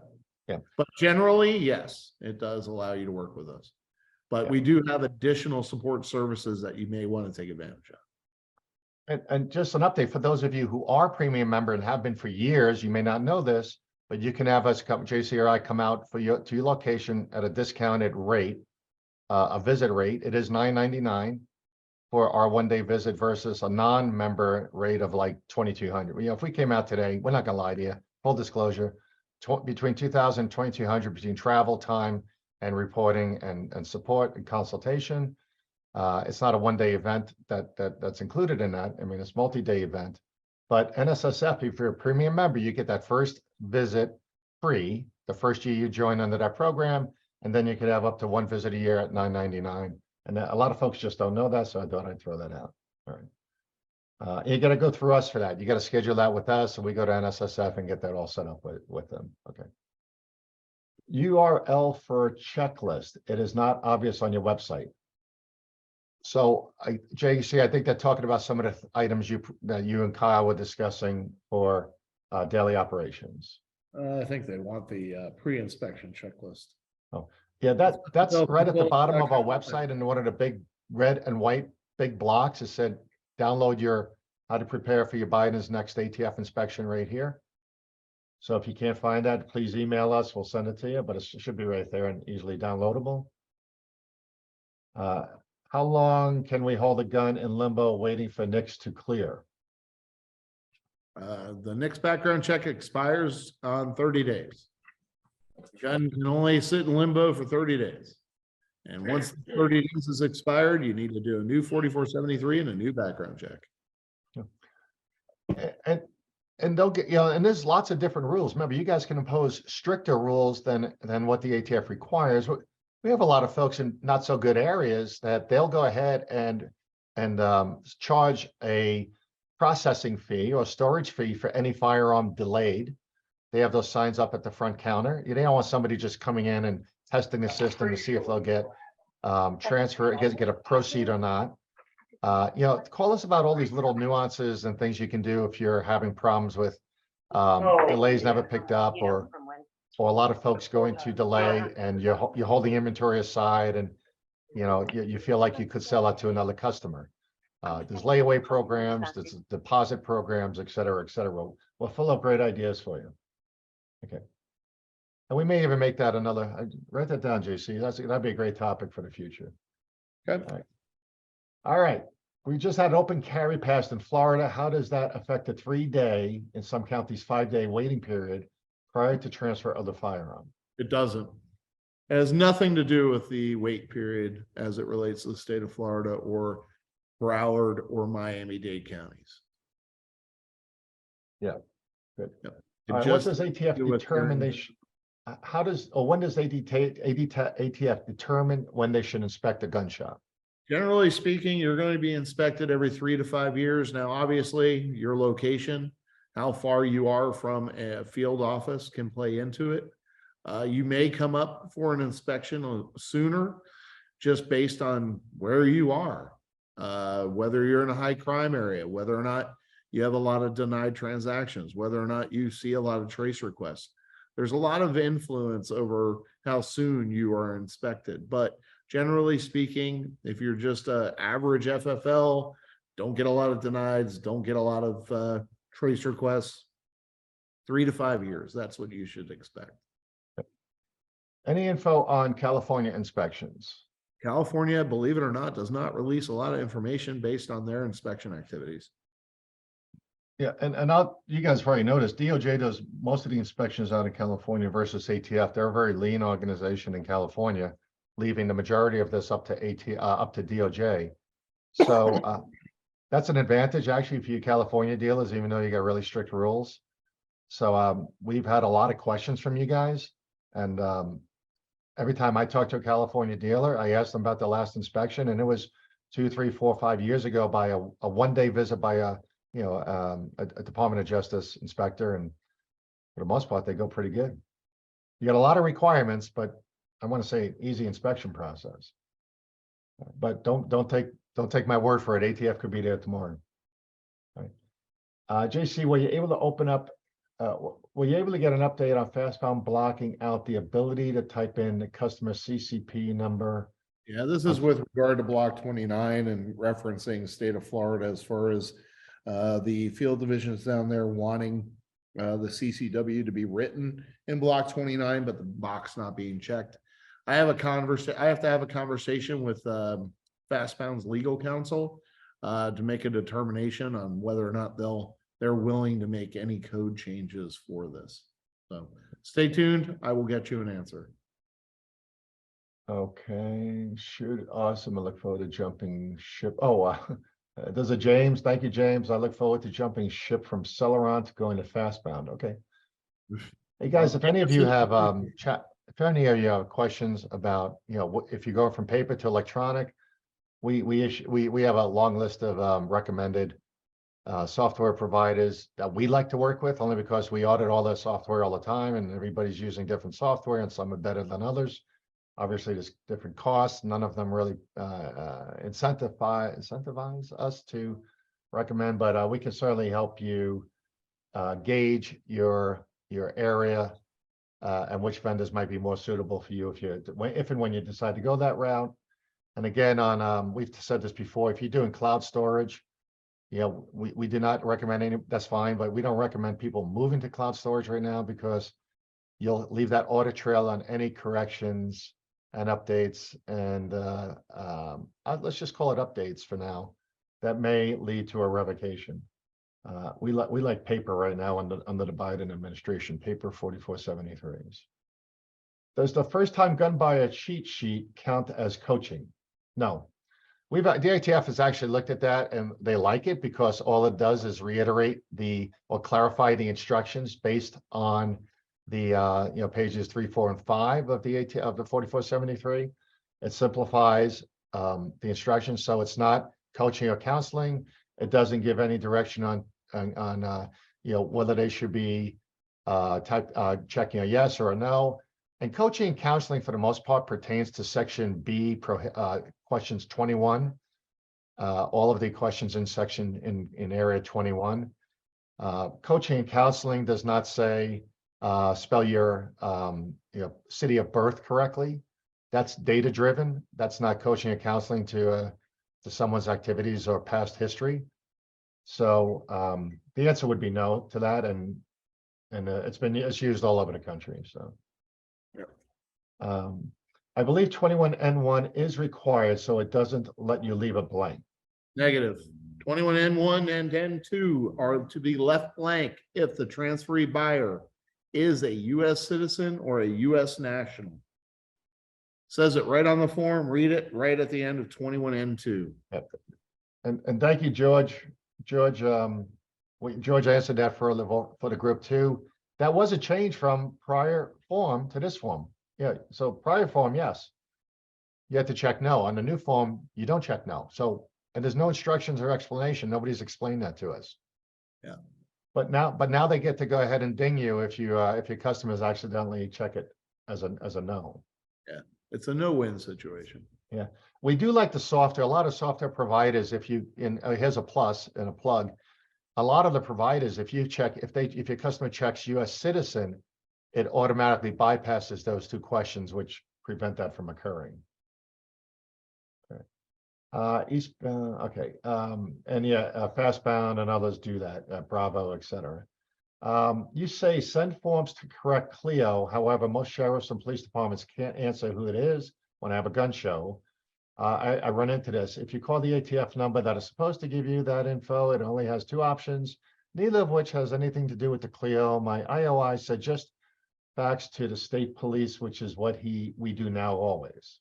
It certainly depends on what jurisdiction you're in. Some jurisdictions, yes, state police is the correct agency. There are two deals with the 3310.4s in submission to the Clio or law enforcement agencies. And that is whoever the law enforcement agency, your gun store is in their jurisdiction, that's who you send it to, or the state police. That is based on the rules within your state. The other is if you're doing gun shows, that 3310.4 or 3310.12, where appropriate, gets sent to the either state agency or the local law enforcement agency that the gun show is in their jurisdiction. Okay, so make sure that's the case. Does that make sense? I think so. Okay. Yeah, and a lot of times, guys, before you go to the gun show, go ahead and call, make some calls, figure it out. Yeah. If customer doesn't take the Youth Handgun Safety Act pamphlet, is that an issue? And is it our responsibility just to make it available, or is it to force all pistol purchasers to walk out with the pamphlet? You're required by regulation to provide it to a handgun purchaser. Put it in the box. Just put it in the box when you check in the gun. Do all firearms that is pawned have to have a lock with them before we pawn them? Well, the answer is no, but you can't give it back to them without a lock. So So only Make when, yep. yeah, make the, this is gray area prior to Biden. One ATF person would tell you, yes, they need a lock, and another office, a part of the country would tell us, no, it's okay if it's their own, you're returning a handgun to the same person you received it from, like similar to a gunsmithing issue. But this is very clear now, because you take possession, they relinquish possession of their firearm to you temporarily as collateral, it becomes yours. Now that pawned handgun is now yours, and just like a used handgun, you're going to give it back to somebody else after a background check. Therefore, it requires a locking safety device. Yep. Don't get stuck. Don't get caught doing that. Don't, please. Again, this was the Biden enforcement of all the little nitty-gritty rules that the ATF was great, kind of like disconcerted with 3 years ago. They are strictly enforcing them now. Can you guys go over 27D? 27D is prior to the transfer, the following response were later provided by NICS or the appropriate state agency. You'll mark the box accordingly, whatever you receive back from either the state agency or NICS. You'll mark the appropriate box and you'll complete the date entry when you receive that response. You need to be monitoring NICS and your point of contact state daily to make sure you're recording the response information. That is a requirement. All right. So notice of additional delay. So you got the proceed, you got the denied, you got canceled, you got overturned, or you got the no response was provided within 3 business days. Whatever you've received or not received with the no response was provided within 3 business days must be marked. Okay. And then the last 2 is notice of additional delay of transferee under 21 years of age received on what date, and they'll give you a date that the firearm can be transferred. All right. And then obviously note for those 18 to 20-year-old transactions, no response was provided within 10 business days after additional delay for transferee buyer under 21 years of age. Must be marked in those situations. So make sure that you're monitoring transactional activity either via NICS or the state agency to ensure that you are recording any responses received. I hate to say it, but if you leave any of those boxes or lines blank that JC just explained, it will appear on your report of violations for an incomplete background check. Hey, Kyle, did you have any transactions where you didn't mark proceed? Yes, about 2 or 3 of them. And Kyle's going through a revocation. So you got to pay attention. Yeah, and everyone who gets a delay, you cannot check delay in box 27C without checking a closure or end result to that delay outcome in 27D. Yep. Missing something checked in 27D will result in an incomplete background check because you didn't tell the ATF how that ended. Yep. Yep, you'll get written out. It will appear, each and every one will appear on a report of violations for you. Thanks, George and Chris, for reiterating. Place that pamphlet in the case or box for new guns being received. That acquisition, that's a great practice. Thank you and appreciate you chiming in. JC, on your visit to us, meaning PM McCluskey. Yeah, it's Pete. Yep. Oh, Pete. You mentioned something about keeping a file or checking your list of NIC NTN numbers. What was that about, and what exactly should we be doing? It's the NICS search history query. And what I was talking about, Peter, was at the end of every day, make it part of your closing business processes to go into your eNICS, do a search history query for the create date of that day. Just pick today's date, essentially. And then whatever you get back, either save that file as a PDF or print it off. You have 2 options, Excel or PDF. and keep that so you can audit your day's NICS transactions to ensure everything is recorded accurately and cross-reference that. We also recommend doing that on a monthly basis.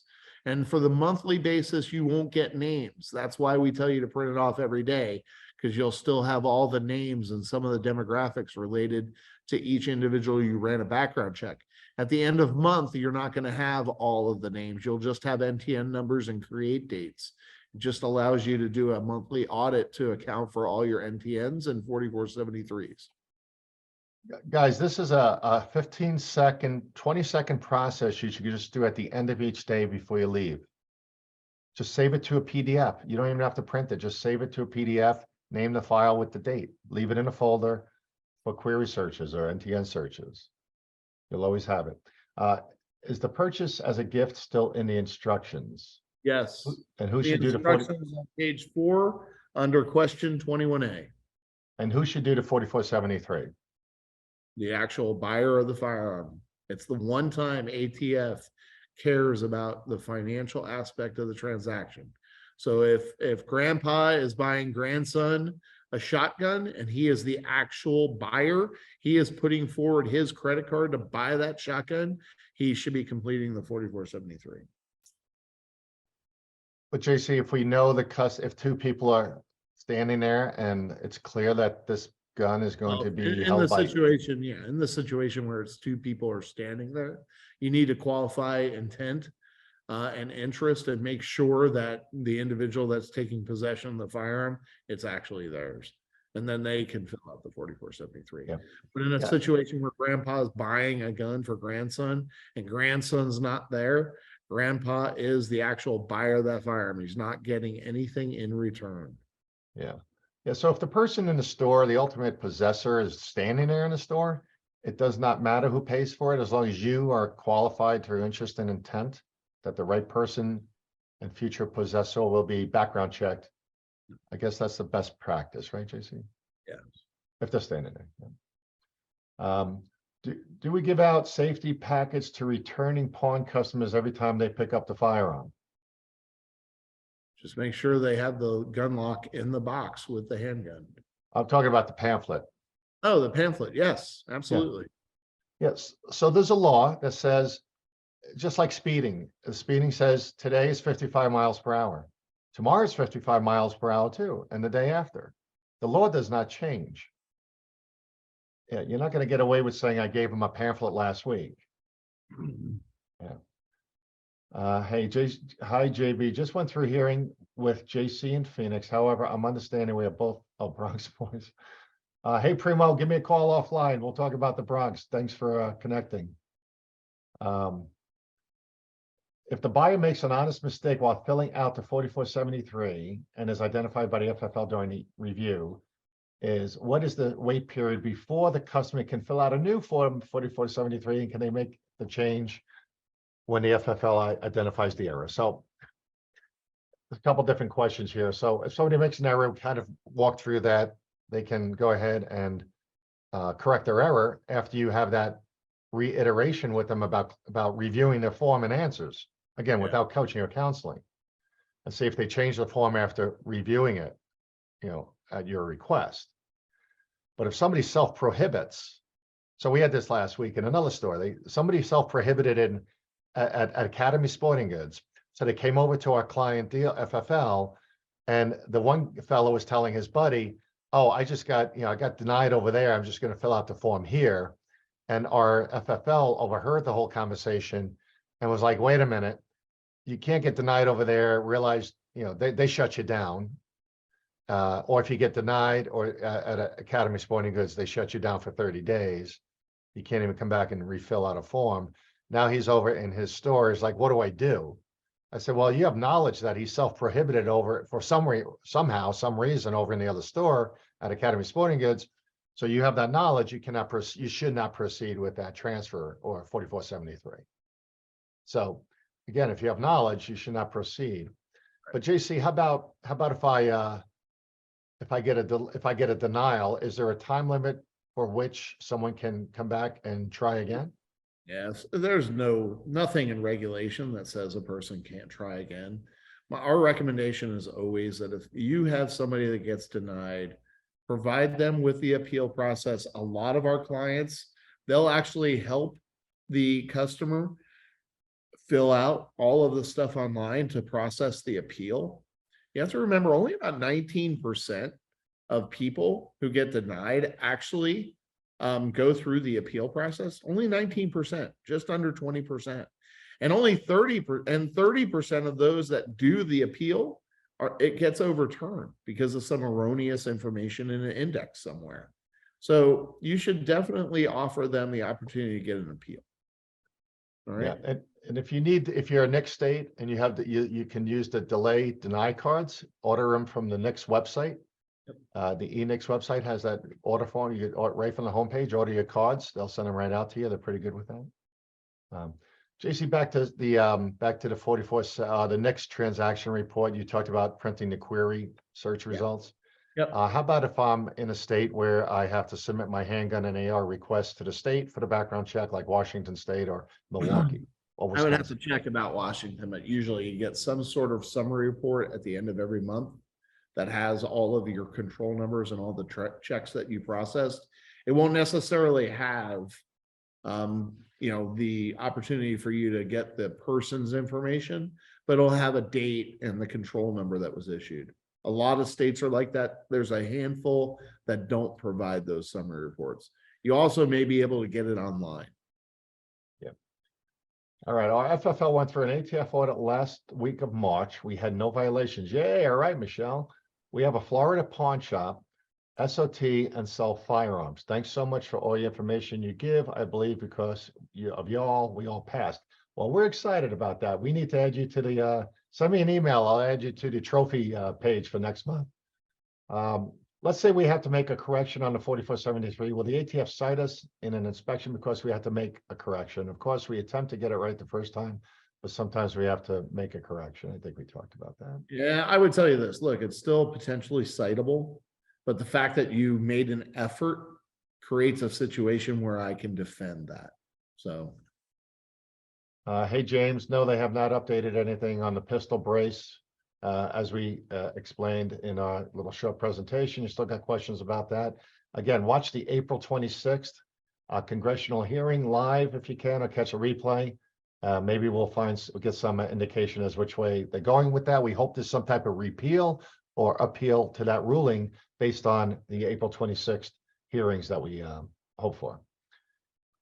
Our state is a point of contact state, RJ, hey, Illinois. Hi, RJ. Our state is a point of contact state. In our own audits, at the end of the day, we notice that sometimes the website errors and submits the background check 3 times instead of 1. That's Illinois State Police.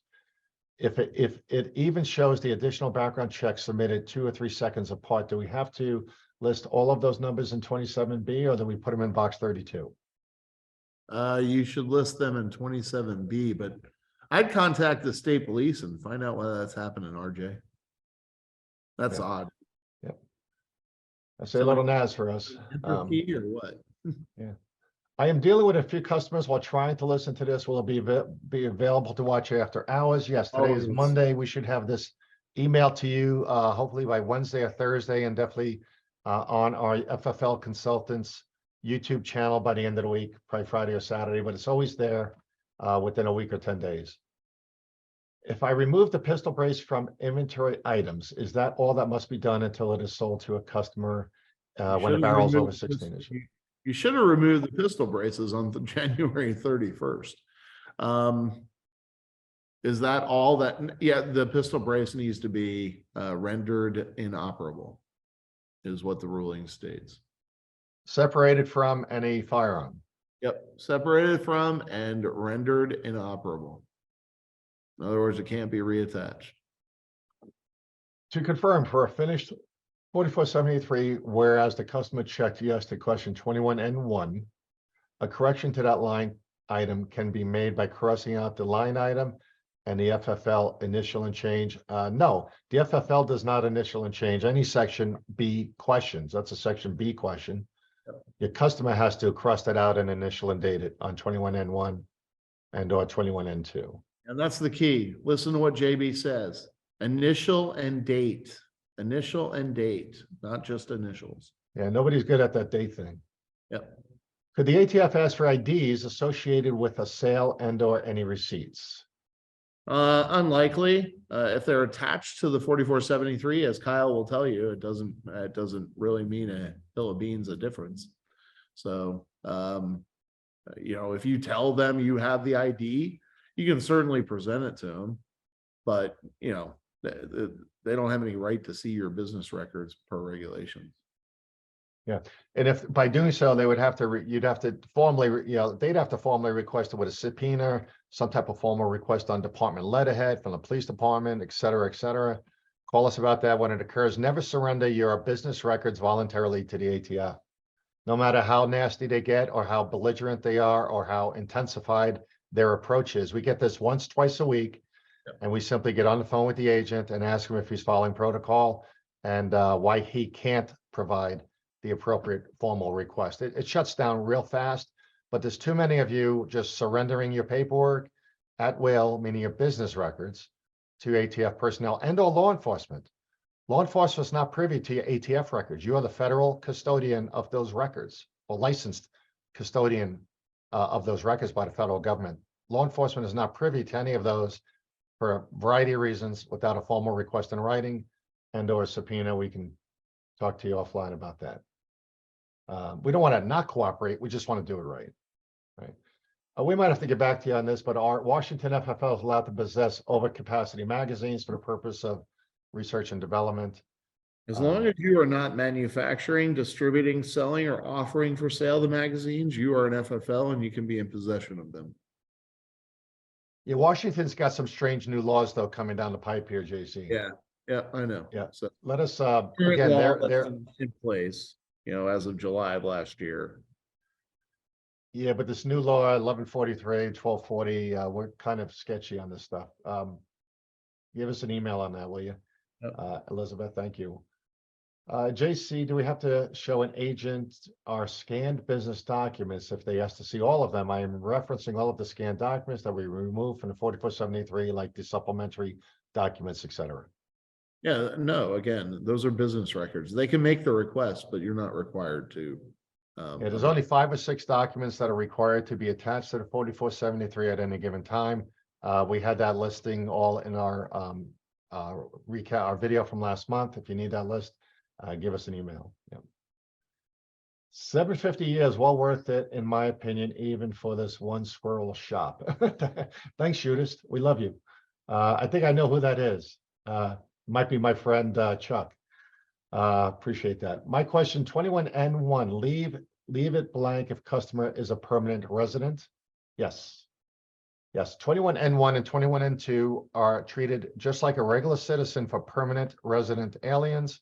Anybody who has a numbered item listed in line 20, your I-94 US, an AR number or USCIS document. If they're here legally for an extended period of time, they are considered just to be just like a US resident. They leave those 2 blank. 21N1 and 21N2 is real simple. These people have to have a visa. A visa. Very few people have a visa. I think I've seen 10 in 5 years buying a gun with a visa and a hunting license. So for the most part, it's just people visiting very short term in the United States with a visa. Okay. If a customer checks USA under country of citizenship, but then checks 21N1 and 21N2, and they say no, can we verbally confirm their citizenship, then tell them to correct 21N1 and 21N2? Yeah, yes. So if they check USA, if they check that they're a US citizen under citizenship, but they accidentally check N1 and N2, 21N1 and N2, you need to ask them to reread. You don't tell them to cross it out. You tell them to reread those questions. You tell them to look at the questions they've completed. And those are not prohibiting questions.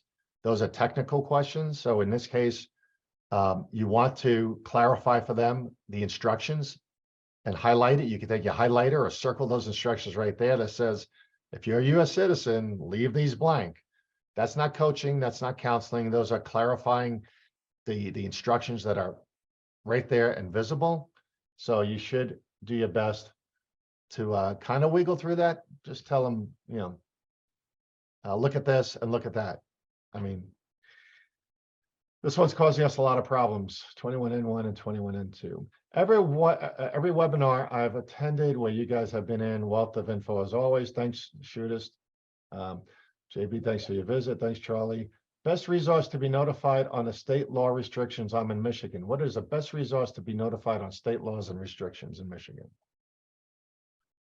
Michigan State Police website has actual dealer link that you can see what's going on as far as Michigan is concerned. Every state is different. Some are good, some not so much. Going to paper E40, going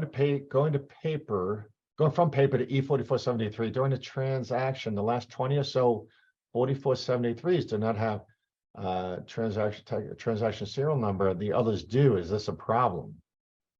Yes. Say that again. Where are we? It says I'm going from paper to electronic 4473.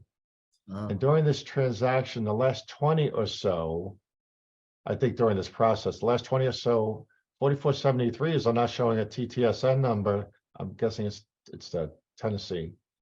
The others do. TTSN is the transaction serial number. Yeah. It's up the top right box. Yep. Oh, okay. The other two, is this a problem? Look, the TTSN is not a required field. That's the TTSN is for you.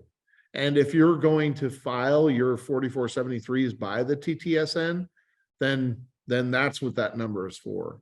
So if a few are missing, I don't know why all of a sudden you would have a blurb like that where, you know, that information will be missing. But if you're just filing them in calendar order, you don't have to have that filled out anyway.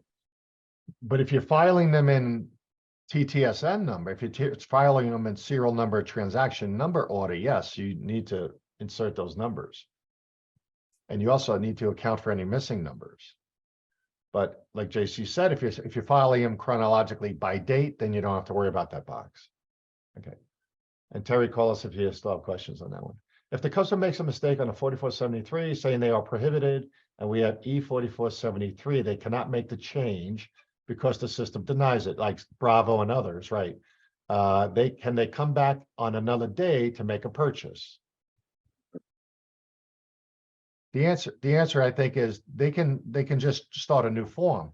Yeah, with these electronic forms, there's a lot of safeguards in place and filters and controls that if somebody checks that they're a prohibited person, bingo, they're prohibited. And no transfer, no background check, don't pass go, don't continue, print the form, close it, move on, do whatever you want to do. There's two options. You can print that, well, in Bravo, it's not going to let you. But you can print that form and have it corrected on the form with a pen. You can use a pen, initials and dates on a pre-printed form. But in many cases, such as this may be happening, you can simply have the customer start a new transfer. Just shred, close. You don't need to print those transfers where someone's self-prohibited and a background check was not completed or initiated. Okay, so there is no time limit. They don't have to come back in a week or 30 days. That's, like I said, with Academy, they have an internal process for doing that. If they make a mistake, too bad, come back in 30 days, try again. That doesn't mean necessarily the person was prohibited legally or legitimately. It could have been an error while completing the electronic form. Okay. Where can we get the information to register for the next training in Billings, Montana? Go to our, actually, I had it on, WGF Guns, give me a call or give me an email. I'll send that back to you. We presented that in our slides, the dates, the times are 9 a.m. to 2 p.m. But just drop me an email, JB at FFL Consultants. I'll get that squared away with you and tell you how to get registered. Look forward to seeing you. When a customer is making a correction, do they need to initial the date as well? Okay. Yes. Initial and date. Okay. Let's do a couple more here, guys. Yeah. Which NFA form is needed to inform the NFA branch of a non-renewal of a Class 3 SOT? If you're a non-renewal of the Class 3 SOT, You just don't renew your class 3 SOT. But if you still have firearms on your NFRTR that are registered to you, you may have a concern and you should reach out to us. And I can help you through that process. Yep. There's All a right. couple directions with that. Please give an example of a purchase, difference between a purchase of a gift and a straw purchase. A bona fide gift. You're buying it with your money, not expecting repayment or anything in return. Straw purchase, if you're buying it for somebody because either A, they don't want their name associated with the gun, or B, they are a prohibited person and cannot purchase a gun. They are giving you money to buy them a gun with the intention that that firearm is going to be given to them. Yep. I want to thank everybody. Most of you got it right. 9 digits and an NTN number. California. Hey, Marcy, I think you said 10 in California. Didn't know that. Kind of forgot that. But yeah, it's alphanumeric 9 digits for any NICS state doing background checks through NICS. I recommend, in case of Kyle, you stated you had to retrieve several firearms. Wouldn't that indicate prohibited release? No, we reacquired the firearms in order to fix the transaction in general. Yeah. All right, let's pick one more question. None of the So are prohibited from possessing a firearm. So that's what we're going to tell you if you have a call. If you ever release a firearm to a prohibited person, or you release it by mistake on a delay and you didn't check the NICS screen before you released it that day and it turned out to be denied, you're going to have to get that gun back, retrieve it, reacquire it, and go from there. Again, call us if you got those. All right. JC, are you going to be at FIC in Atlanta? I'm not. No. Okay. And the last question is there's other questions here, but the last one we'll answer. How long can we hold the gun in limbo if it has been delayed? I think we said that. You can hold it up to 30 days, then you got to initiate a new transfer. Or if it's depending on your state, if you're allowed to, you can release it after the Brady date terminates in any state where that's permissible and take it out. You don't have to hold it in delay unless your state requires you to. And there are a couple states that do that. All right, listen, guys, this is wonderful. We have there's probably 50 more questions on here, but it is late. If we didn't get to your question, simply send it to info@fflconsultants.com. You can always send your question to info@fflconsultants.com. JC and I will go ahead and answer those. If we're traveling, that goes to both of us. Whoever's available will answer, try to get to your email. But if you ever have a time-sensitive question, please don't use email. Please pick up the phone, text us, call us. 720-336-0028. Don't email a time-sensitive question. We usually don't get to our email till late at night. And with that, JC, you got any closing comments? No, thanks for everybody joining us. Really appreciate you as always. We'll see you next month. All right, guys, May 8th. We're looking at May 8th for our next Ask Us Anything. We'll send out reminders and we'll see you then. Have a great April.